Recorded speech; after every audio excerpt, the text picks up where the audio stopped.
پہلے تو میرے بچوں جوانوں پر یہ بات روشن ہو گئی کہ ہم حق محور نہیں ہیں، ہم خود محتاج حق ہیں۔ ہمیں کوئی رہنمائی کرے، ہماری کوئی ہدایت کرے، ہمیں کوئی نصیحت کرے، ہمیں کوئی واعظ کرے۔ میں نے ایک جملہ کہا کہ جہاں واعظ زبردستی کیا جاتا ہے وہاں واعظ کا اثر نہیں ہوتا، لیکن جہاں واعظ طلب کیا جائے وہاں واعظ کا اثر ہوتا ہے۔ جو یندہ ہی یا بندہ ہوتا ہے، چاہنے والا ہی پانے والا ہوتا ہے، جو چاہتا ہے وہی پاتا ہے۔ زبردستی تو آپ بچے کو بھی دوا دیں گے تو ہاتھ پیر باندھنے پڑیں گے، اور ہاتھ پیر باندھ کے جو کام کیا جاتا ہے، دیا جاتا ہے، وہ کام اختیاری نہیں ہوتا۔ اختیاری کام تو یہ ہے کہ ہاتھ پیر کھلے ہوئے ہوں اور پھر اس کے بعد یہ کام انجام دیا جائے۔ توجہ ہے برات کی؟ تو وہ جو واعظ خود سے دیا جائے، یعنی خود سے طلب کیا جائے، اس کا کچھ اور اثر ہے۔ ان مجلسوں کی قدر کیجیے گا۔ یہ مجلسیں خود چل کر ہم آتے ہیں، اور جہاں خود چل کر آئیں وہاں نتیجہ یہ نکلتا ہے کہ جان چلی جائے گی، حسین کا نام نہیں جائے۔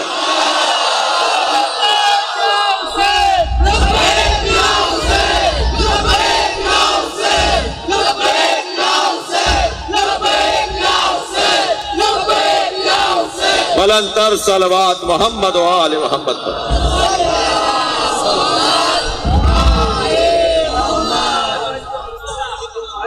ہم حق کے محتاج ہیں۔ اب اللہ تو نظر نہیں آتا، اللہ اگر نظر آنے لگ جائے تو وہ اللہ نہیں رہتا، یعنی تقاضا ہی اس کی الوہیت کا یہ ہے کہ وہ نظر نہ آئے، اور یہ کوئی اچھا شوق نہیں ہے کہ جو چیز نظر آئے گی اسی کو مانیں گے۔ مجلس بچے بھی آئے ہوئے ہیں تو بڑا مشہور واقعہ ہے بہلول دانا رضوان اللہ تعالی علیہ کا۔ جی، ظالم نظام حکومت میں جب ہارون رشید نے کہا کہ میں تمہیں وزارت دینا چاہتا ہوں، تو انہوں نے آ کر میرے معصوم امام سے پوچھا کہ مولا میں کیا کروں؟ تو حضرت نے فرمایا علیکم بالجیم، تم پر جیم واجب ہے۔ اب اگر حضرت صاف کہتے، جنہیں سمجھانا تھا وہ سمجھ گئے، جنہیں سمجھانا ہی نہیں تھا وہ نہ سمجھے بلا سے۔ تو جنہیں سمجھانا تھا بولول انہیں تو سمجھا دیا حضرت نے فرمایا علیکم بالجیم، تم پر جیم واجب۔ تو جیم کا مطلب ہے جنون، بہلول نے مطلب لیا جنون، کہ میں مجنون بن جاؤں تو میری جان چھڑ جائے گی وزارت سے۔ ذہین بلا کے تھے، ہوشیار بلا کے تھے، تو انہیں اس بنیاد پر وزارت مل رہی تھی اور وہ چاہتے نہیں تھے کہ اس حکومت میں وزارت لیں۔ جی، ایسے بھی تاریخ میں ہی ملیں گے آپ کو۔ توجہ ہے تھوڑا سا؟ تو وہ مجنون ہو گئے، اور جنونی کیفیت میں مجنون جیسے ایک درویش، ایک فرض کریں مجذوب، ہمارے ہاں فقیر حضرات ایک لفظ بولتے ہیں مجذوب، مجنون اس کیفیت میں ہو گئے۔ مگر ذہین تو بلا کے تھے نا، وہ بہلول دیوانہ نہیں، بہلول دانا، ان کا نام ہے بہلول دانا۔ تو بہلول دانا نے اپنی دانائیوں کی بڑی ان کے واقعات ہیں، میں ان بچوں سے کہوں گا کہیں بہلول کے واقعات ملے نا وہ ضرور پڑھیں، ان کے قصوں میں ہدایت ہے، ان کے قصوں میں رہنمائی۔ تو وہ گزر رہے تھے تو ایک خطیب محترم خطبہ دے رہے تھے اور کہہ رہے تھے کہ یہ امامیہ جو لوگ ہیں، یہ جو اثنا عشریہ لوگ ہیں، یہ کہتے ہیں اللہ نظر نہیں آئے گا، اور جو نظر نہیں آیا اسے مان کیسے لیں؟ جو نظر ہی نہیں آ رہا اسے مان کیسے لیں؟ تو بہلول دروازے پہ کھڑے ان کی تقریر سنتے رہے۔ جب انہوں نے اور بات کو ذرا اور گہرے زیادہ بولے تو بہلول نے ایک مٹی کا ڈھیلا انہیں مارا۔ مجنون ہے بھائی، مٹی کا ڈھیلا مارا۔ اب وہ جو مٹی کا ڈھیلا مارا تو ان کو ظاہر تکلیف ہوئی، وہ چلے گئے ہارون کے دربار میں اور ہارون رشید سے کہا کہ جی دیکھیں بہلول نے کیا کیا ہے۔ بہلول کو بلا لی، بہلول تم نے پتھر مارا ہے، مٹی ماری ہے، ڈھیلا؟ کہنے لگے میں نے کیا کیا ہے، یہ تقریر کر رہے تھے تو میں ان کی تقریر کو سن کے کچھ اثر لے رہا تھا۔ تو انہوں نے کہا جی کیا اثر لے رہے تھے؟ کہ اثر یہ لے رہا تھا، یہ کہہ رہے تھے کہ جو نظر نہیں آتا ہم اسے مانتے ہیں، تو یہ کہہ رہے ہیں کہ میں نے انہیں مارا ہے تو انہیں کیا ہو رہا ہے؟ کہنے لگے یہ درد ہو رہا ہے۔ کہنے درد دکھا دیں۔ یہ تو کہہ رہے تھے نا جو نظر نہیں آتا میں مانتا نہیں ہوں، تو یہ کیسے مان رہے ہیں اس چیز کو جو نظر نہیں آ رہا؟ صلوات پڑھ لیں ذرا محمد والے۔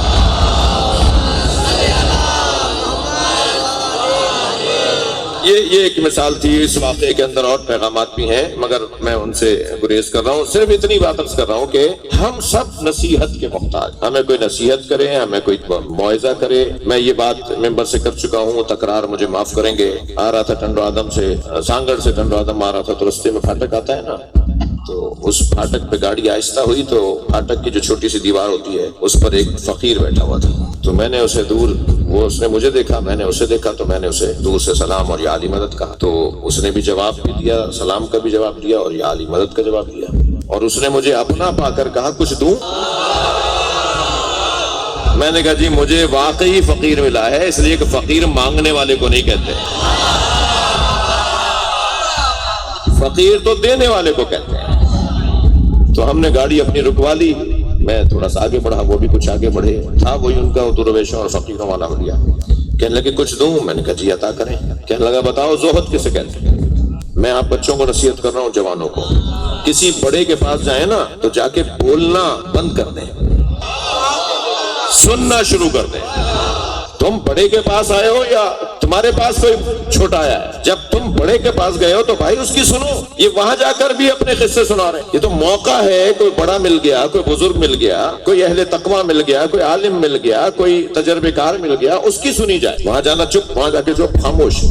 جی تو وہ مجھ سے کہنے لگے زہد کسے کہتے ہیں؟ میں نے کہا جی آپ بہتر جانتے ہیں، یہی تو مجھے کہنا تھا تاکہ وہ بولے نا. تو کہنے لگے زہد کی 7 منزلیں. پہلی منزل بتاؤں؟ میں نے کہا جی عطا کریں. کہنے لگے ذات کی نفی، اپنی ذات کو اپنے سامنے منفی کر دو، نفی کر دو، ختم کر دو. جب تم اپنی ذات کی نفی کر دو گے تو تمہارے لیے دروازہ کھلے گا، دوسری منزل نظر آ جائے گی، پھر تیسری منزل نظر آ جائے گی. جو پہلی منزل پر عمل کر لیں انہیں 7 منزلیں مل سکیں. یہ ایک مثال میں نے آپ کو دی ہے. اسی طرح سیکھیں. میں ان بچوں سے پھر دوبارہ کہہ رہا ہوں کہ جب کسی بڑے کے پاس جائیں تو اس کے کاموں کو دیکھیں کہ وہ کر کیا رہے ہیں، ہو کیا رہا ہے. ہم محتاج حق ہیں، محتاج نصیحت ہیں.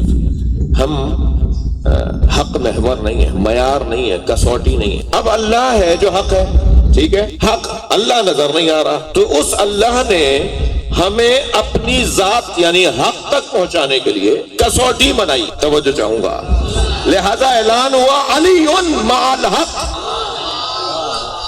وحق مع علی.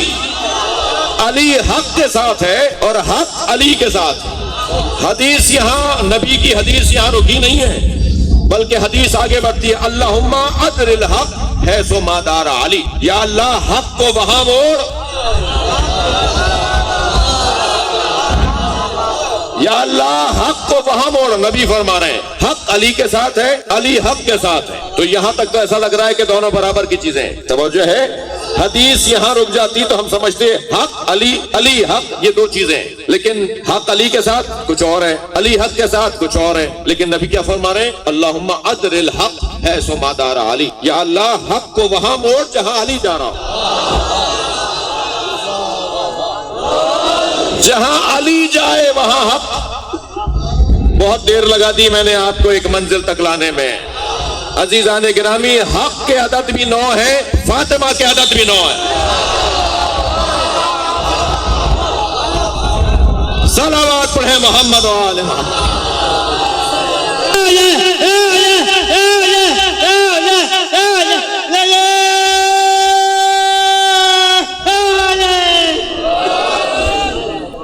حق یعنی سیدہ